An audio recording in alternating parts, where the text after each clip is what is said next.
welcome to my channel. So I'm going to show you guys a quick recipe of Nigerian peanut butter, popularly known as OSE-OJI in Igbo. So what you just need is a dried pepper and ehuru and cloves. Actually, this cloves is actually optional. You can or you cannot.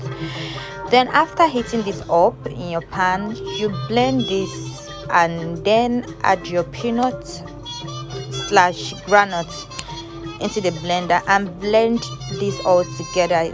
Guys, you should note that you shouldn't put water.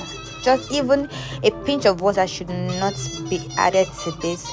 You keep blending this till you get that paste exactly the way you like it.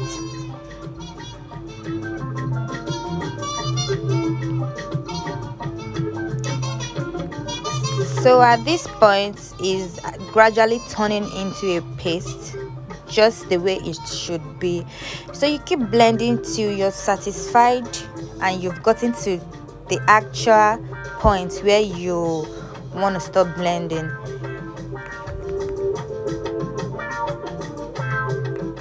So right here we are getting there, or probably say we are there.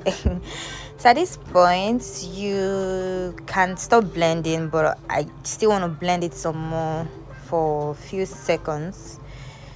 So after we are done here, you can transfer this to your pan or your plate.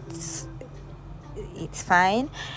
Trust me guys, this tastes so lovely, and you can eat this with your garden egg, your white garden egg, your green garden egg. This tastes so lovely, and I think it's much better if you do it at home. You can eat as much as you want to eat and enjoy it. Please like my video and subscribe. Thank you for watching. Have a wonderful day. Bye.